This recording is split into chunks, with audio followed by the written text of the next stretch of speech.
በአረቄ ጠርሙስ ለምዳችሁ እኮ ነው። አንድ ሙሉ ጠርሙስ ጂልኝ ምናምን ትላለህ። አንድ ሙሉ ሂሳቡ ላይ ምን አገባን? አልገባህም ወንድሜ፣ ብራዘር አልገባሽም። እንደዛ የሚባል የለም። ደብተር አንድ ሙሉ የሚባል ማለት ነው። አንድ ምን መሰለህ የለመዳችሁ 100 ይሁን የለመድከው እንደዛ ነው። ስማ አንድ ሙሉ ምን አይደለም በኳልኩሌሽን ስማ፣ በደንብ አድምጥና በደንብ ጻፍ። ወይም እምራን ያግዝ የማታውቁ ከሆነ አላቅም በል። አላቅም ማለት ኃጢአት አይደለም። ጠየቅኩ አላቅም ማለት ኃጢአት አይደለም። አንድ ነው የያዘው፣ አንድ ነው። አንድ ሙሉ ምን ልጻፍልህ? ስማ 1 ኪሎ ይሁን ምናምን ይሁን በፍራክሽን ነው የተካፈሉት። ንብረት እኮ ነው። ምንድን ነው የምትለው? አንድ ሙሉ ምን ንብረት ነው። ስማ ንብረት ነው። ከንብረቱ ስማ አድምጠኝ። ከንብረቱ 2/3 ለሴት ልጅ ተብለዋል። ስማ አድምጥ። እንዴ የማታውቅ ከሆነ አላውቅም በል። 2/3 ለሴት ልጅ ተብለዋል። ከሱ 1/6 ደግሞ ለእናት ተብለዋል። 1/6 ደግሞ ለአባት ተብለዋል። እሺ ናብሊስ ማቸተው ምንድን ነው?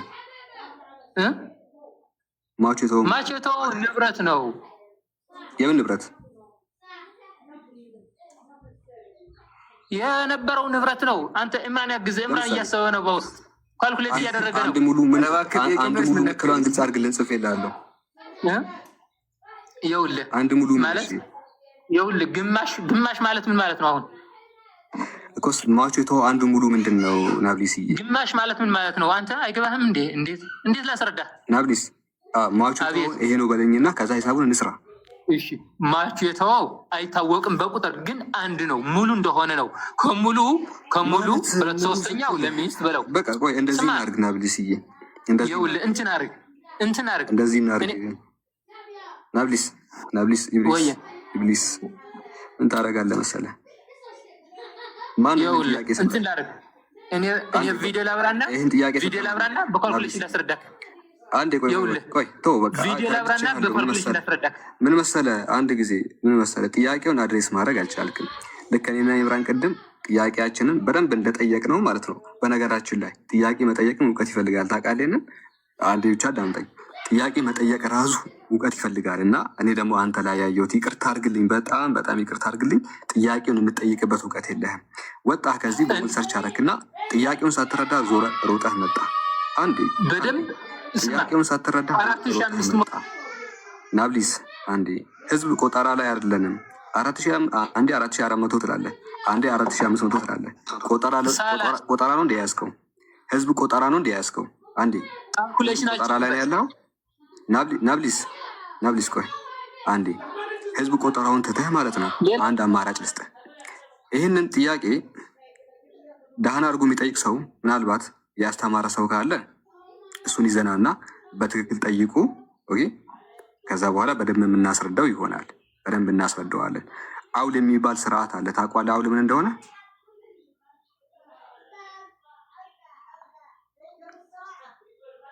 ታውቃለህ ወይ? በቃ ሊገባህ አይችልም። አንተ አልገባህም። ኢምራን ገብቶታል። ታውቃለህ? ቆይ ኢምራን ይናገር። አንተ ዝም በልና ኢምራን ይገናል። ቆይ ወይ ሌላ ስማ ወንድሜ፣ አውል ምን እንደሆነ ታውቃለህ ወይ? ሌላ እኮ አሉ፣ ሌሎች እኮ አሉ። እነሱ ይናገሩታቸው።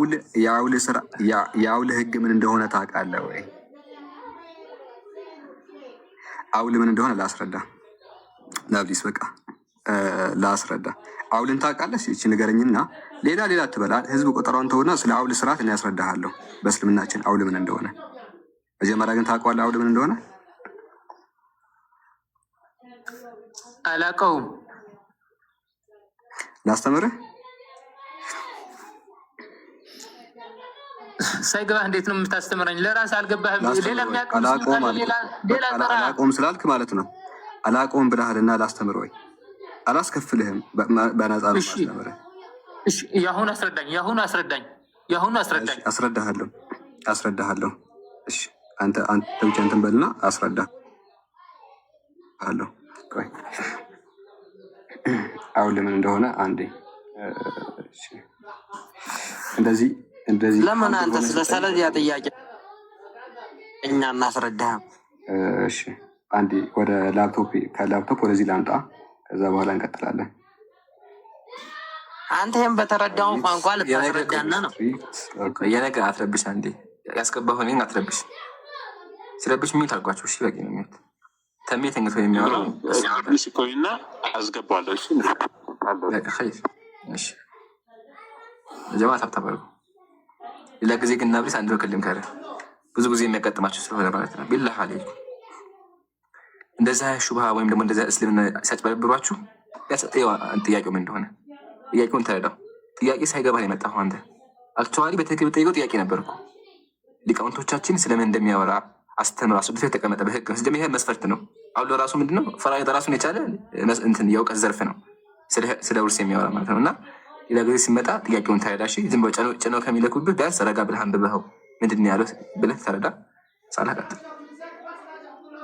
እሺ ሱረቱ ኒሳ ምዕራፍ 4 ቁጥር 1 ምዕራፍ 4 ቁጥር 11 እና 12 ላይ ነው ያለው።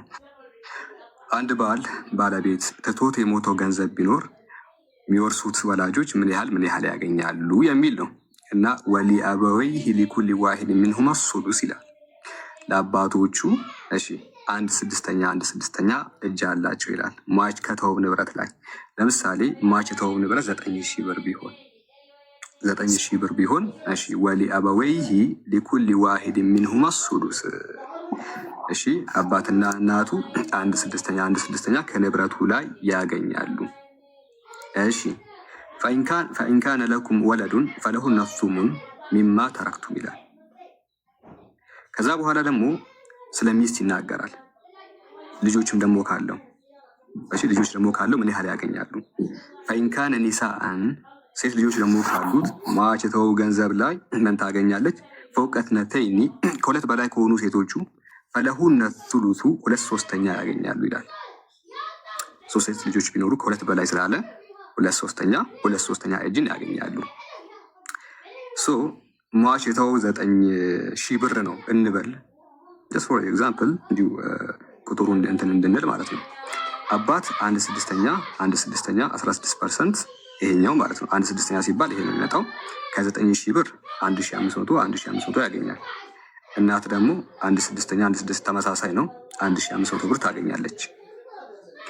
ሚስት ደግሞ 1/8 ስለሆነ የተባለው 12.5 ከ9,000 ብር 11,000 ምንድነው 1,125 ብር ታገኛለች። ልጆች ደግሞ ምን ፈኢንካና አለ ፈኢንኩነ ኒሳኡን ሴቶች ከሆኑ አለ ፈኢንኩነ ኒሳኡን ፈውቀትነተይኒ ፈለሁነ ሱሉስ ማተረክ ከሁለት በላይ የሚሆኑ ከሆን ግን ማተረከ አባታቸው ከተወው 2/3 ፈለሁነ ሱሉስ 2/3 እጅን ያገኛሉ ይላል። እሺ ልጆች 2/3 እጅን 66.67% ከ9,000 ብሩ 6,000 ነው የሚመጣው። ታዲያ እዚህ ጊዜ ኦኬ ባል የተወው ገንዘብ እዚህ ቦታ የማይደርስ ከሆነ ምንድን ነው የሚደረገው መሰላችሁ? እዚህ ቦታ የማይደርስ ከሆነ ግዴታ ይድረስ አይባልም። ይህንን የማይደርስ ከሆነ ምን የሚል ስርዓት አለ? አውል የሚባል ስርዓት አለ። አውል የሚባለው ፕሮፖርሽናል ሪዳክሽን ይባላል። ፕሮፖርሽናል ሪዳክሽን የቁጥሮቹ የጋራ ተካፋይ ኮመን ዲኖሚኔተር ስንት ነው? 27 ነው። ወደ 27 ይደረጋል። በዚህም መሰረት ለአባት የሚሰጠው በዚህኛው ሂሳብ ነው።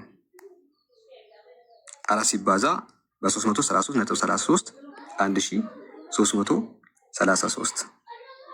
ለእናት ደግሞ 4 ተመሳሳይ ነው። የእናትና የአባት 1333.33። ለሚስት ደግሞ በዚሁ ለሚስት ደግሞ ስንት ነበረ? 1/8 ነበረ። 3 ሲባዛ በ3 ስንት ነው? 1,000 ነው የሚመጣው። ለልጆቹ ደግሞ 16 ነው። 16 ሲባዛ 333.33 5333። ይህንን ብትደምሩ በአውል ስርዓት መሰረት ኤግዛክትሊ ሁላችሁም ደምሩ። ይህንን 1333.33 1300 ምናምን የሚለውን በትክክል ብትደምሩት ሄዶ የሚመጣው ባል የተወው 9,000 ታገኛለ። ስክሪንሾት አድርጉት። እቺ ደምሯት አንድ ላይ 1333.33 1333.33 5333 የሶስት ሴት ልጆቹ ገንዘብ ነው ይሄ። እነዚህ ብትደምሩ በትክክል 9,000 ብር ይመጣል። ስለዚህ በአውል ስርዓት መሰረት ገንዘቡ በቂ የማይሆን ከሆነ የአውል ስርዓትን እንጠቀማለን። የአውል ስርዓት በቁርአን ውስጥ የሚገኝ ምንድነው? በሐዲስ ውስጥ የሚገኝ ሰሃቦቹ ሲጠቀሙበት የነበረ ስርዓት ነው። በእንግሊዝኛ ምንድነው የሚባለው? ፕሮፖርሽናል ሪዳክሽን ይባላል። ሐዲስ ውስጥ እነ ዑመር ረዲየላሁ አንሁም በትክክል ሲጠቀሙበት የነበረ መሆኑን እንረዳለን ነው። እና ይህን ይመስላል። ስላዳመጥከኝ እናመሰግናለን ኢብሊስ። ይኸውልህ አሁን ትንሽ ትሻላለህ። አሁን ልንገርህ ግን ኢብሊስ ጭራሽ ኢብሊስ ይኸውልህ አድምጠኝ ልሞግትህ ነው። ትሻላለህ ምናምን አንተ ከገዳም የመጣ ሰውዬ እኔ ላይ ፖለቲካ አሰራም። አንድ ጊዜ አይደለም ልክ ልንገርህ ጠይቄ አላቅም አላልክም? አይደለም ልንገርህ፣ ይሄንን ትክክል አይደለም። አሁንም ትክክል አይደለም። ትክክል አይደለም። አሁንም ናብሊስ ትክክል አይደለም። አሁን አላቅም ያልከኝ ቃሉን የማላውቀው እኔ ማትማቲክስ በደንብ ተምሬያለሁ። አውሌ ምንድን ነው? እሺ አውሌ ምንድን ነው? እሺ የፕሮፖርሽናል ሪዳክሽን እኮ አለከኝም። በቃ ምን ማለት ነው? አሁን ትክክል አይደለም። አሁን በሰራኸው በጣም ትክክል አይደለም። ሲጀመር ቁርአን ላይ የለም እንደዛ የሚል። ፕሮፖርሽናል ሪዳክሽን ምንድን ነው? ይኸውልህ ስማ፣ አሁን ማለት ነው በተናገርከው መሰረት ፕሮፖርሽናል ሪዳክሽን ምንድን ነው? ይኸውልህ ስማ፣ እኔ የምጠይቅህ ማለት ነው ፕሮፖርሽናል የቁርአኑን ቃል በቃል ፈትፍቼ ያስረዳው ከዛ ልክ አይደለም አልከኝ። ስለዚህ ፕሮፖርሽናል ሪዳክሽን ምንድን ነው? ታላ ልንገርህ አሁን ማለት ነው ፕሮፖርሽናል ሪዳክሽን ከሆነ ነው ያልከው። ስማ የማይበቃ ከሆነ ነው ያልከው አይደለ? አንዴ ቆይ፣ ፕሮፖርሽናል ሪዳክሽን ይኸውልህ የማይበቃ ከሆነ ነው ያልከው። የውልህ አትበለኝ። የማይበቃ ከሆነ ነው ያልከው። የማይበቃ ከሆነ ነው ያልከው። የሚበቃው መቼ ነው? የሚበቃ መቼ ነው? የሚበቃ የለም ጭራሽ። ናብሊስ ስርዓቱን እኮ ቃሉን አታውቅም፣ አረብኛ ሆነብህ። እሺ ፕሮፖርሽናል ሪዳክሽን ምንድን ነው? ይኸውልህ ተመጣጣኝ ክፍያ ማለት ነው። ምንም ተመጣጣኝ ክፍያ ማለት ነው አይደለም ነው እባክህ ነው እሱ። ይኸውልህ እኔ ግን ምንም ማለት ነው ስርዓቱን ስለማታውቅ ማለት ነው። ናብሊስ አስር ጊዜ ይኸውልህ አትበል አንተ። ዛሬ ባመጣኸው ናብሊስ ስማ፣ አድምጠኝ። የውልህ አትበል። ስለዚህ የመጨረሻ ሂሳቡን ደምሬ ላሳየ። ቆይ አድምጠኛ። እንደዛ አይደለም የምልህ። ሂሳቡን ደምሬ መቼ ነው የሚበቃው? የእኔ ጥያቄ ማለት ነው። ይኸውልህ ስማ፣ መቼ ነው የሚበቃው? ሂሳቡን ልደምር። መቼ ነው የሚበቃው? እሱ ተወው። የልጅ ካልኩሌሽን ይሄ ተወው። ማች 9,000 ብር ትቶ ሄደ። ከዛ ለአባት ለእናት ለሚስትና ለልጆቹ የሚከፋፈለውን ደምሬ 9,000 ብር ይመጣል አይመጣም የሚለውን ላሳይ። ሚውት አድርገውን ላስተምረ 1333.33 እዚህ ጋር 1 ትቀራለች። የማን ነው ይሄ? 1333.33 የአባት ነው። እሺ ሲደመር ልክ ይደርሳቸው አይደርሳቸውም? 1333 አንተ እንደዛ ድምር የማይመጣ ቁጥር አለ። አንዴ ማቹ 9,000 ብር ትቶ ሄደ። ስለዚህ 1,6 አንድ ያዳምጥ። 10,000 ቢሆን ቢሆን እኮ አትሰራው። ምን እርግጠኛ ነኝ። አንተ አትረብሽ። ሚውት አድርግና ሟቹ የተወው ገንዘብ አለ። 9,000 ነው። የኔ ጥያቄ መቼ ነው የሚበቃው? አንድ ናብሊስ ይሄ 9,000 ሲሆን ይበቃል። 9,000 መቼ ነው የሚበቃው? ያልጠየቁት ጥያቄ አትመልስ። መቼ ነው የሚበቃል? አይደለም የኔ ጥያቄ እኔ ነኝ የማውቀው። ያልጠየቁህ አትመልስ። ጠይቅሽ እኔም ሳይበቃ ሲቀር እንደዚህ ብለን በአውድ ብለህ እናከፋፍለዋለን። በአልክ አይደለ? የሚበቃው መቼ ነው? በዚሁ ራሱ ይበቃል። በምሰጥ ምሳሌ እኔ የሚበቃው መቼ ነው? በተዘረዘረው በቁርአን መሰረት በተዘረዘረው መሰረት የሚበቃው ራሱ ይበቃል። አሁን ራሱ በምሰጥ እሱ አይደለም አሁን ራሱ ይበቃል። ይኸውልህ አንድ ቁጥር ካገኘ የሚበቃ ማለት ነው። ላሳየ አሁን ራሱ ላሳየው። ይኸውልህ የሚበቃ ከሆነ አሁን ላሳየ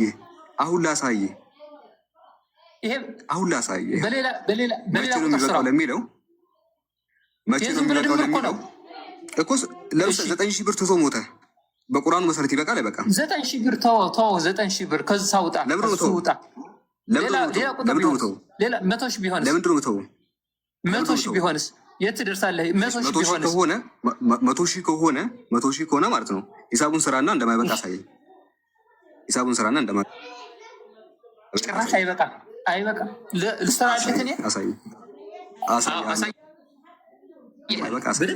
በደንብ አድርጌ አሳያለሁ። እኔ ቀጥል። ካልኩሌተር ያዝልኝ። እሺ ቀጥል። ደምር፣ ችግር የለውም። ደምርና በፕሮፖርሽናል ሪዳክሽን ይበቃል ያበቃል ነው ያለን 200 ለ3,000 ለ3 ቀን 200,000 ናብሊስ ሂሳብ ስራና መጨረሻ ላይ ደምረህ ትነግረኛለህ። እንግዲህ በፕሮፖርሽናል ሪዳክሽን እንዴት ነው የሚበቃቸው አሳያለሁ። ሂሳብ ስራ እኔም ሰራለሁ። ይበቃቸዋል አይበቃቸው የሚለው እናያለን። ጄክ ሀሳብ አለ?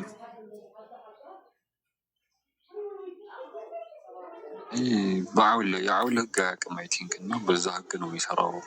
ራሱ ኢብሊስ ካዳመጥከኝ በዛ ህግ ነው የምሰራው። በአውል ነው መሰራችን ላይ አንድ ሰፍል አድርጉኝና ይህንን ሀዲስ ላሳያችሁ እና ከዛ ተቀጥላላችሁ። ዝም ብሎ ነው የሚደፋው ልጁ። ይህንን ሀዲስ እንደው ላሳየው ራሱ እንደምናውቀው የለም እያለ ነበረን።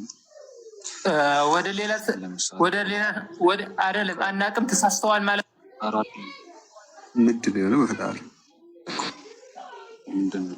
እውነት ኢብሊስ ነው እና ኢብሊስ ነው ስም የተምታታ ነው። ኢብሊስ ተረጋጋ እንጂ ይኸውልህ ባቡል ፈራኢድ ይላል። ይሄ ቡሉጉል መራም ነው። ይታይ ከሆነ ቡሉጉል መራም ነው። ባቡል ፈራኢድ ስለ ፈራኢድ ነው፣ መዋሪት ላይ ነው እያወራ ያለው።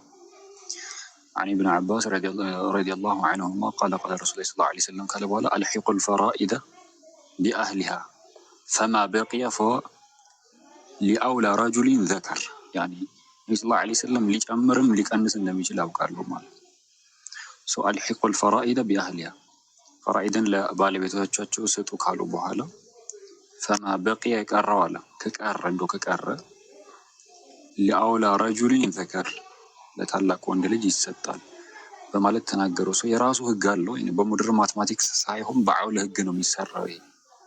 ሰው የአውል ህግ የምታውቅ ከሆነ እስቲ እናያለን። በመሰረቱ እንደው ባጭሩ ግን ይሰማል። ናብሊስ ከሆነ እየተባለ የሚሰራ የለም። ሂሳብ ከሆነ እየተባለ የሚሰራ ሂሳብ የለም። እዚህ እኮ ብዙ ይታዘብሃል ሰው። አልጠጣህም? ኧረ እኔ አልጠጣም። ሲጀመር እኔ ጠጪ አይደለሁም። እሺ ረጋ በልና አሁን እያወራን ያለንበት ጉዳይ በየትኛው የእውቀት ዘርፍ ነው የሚመደበው? የማይበቃ ከሆነ እየተባለ የሚሰራ አለ። የጠየቁ አሁን እያወራን በየትኛው እውቀት ዘርፍ ነው የሚመደበው? ምን በየትኛው እውቀት ዘርፍ ነው የሚመደበው? ምኑ አሁን እያወራን ያለንበት ጉዳይ? አሁን እኮ ቅድም የመጽሐፍ ቅዱስ ቃላት እያወጣ ቁርአን አይሳሳትም አንድ ቃል አታገኝም አለኝ አይደለ? የጠየቁ መልስ ወይ ምን ልመልስልክ? አሁን እያወራንበት ያለው በእስልምና አስተምሮ የእውቀት ዘርፎች አሉ። በየትኛው እውቀት ዘርፍ ነው የሚመደበው? ይኸውልህ እስልምና ማለት ነው ልንገርህ፣ ቃል በቃል አይሳሳትም ይላል። በመጽሐፋችሁ ማስረጃም አለኝ። የጠየቁ መልስ ቃል ቀጥተኛ አረብኛ ነው ይላል። ጤነኛ ነህ ግን? ምንድን ነው የፈለግከው? በየትኛው የእውቀት ዘርፍ ነው ጥናት ውስጥ ነው የሚመደበው? አሁን እያወራንበት ያለው ርዕስ ጥናት ተወውና እኔ ቁርአን ተሳሳተን ምልክ ተሳስተዋል። ማትማቲክስ አይችልም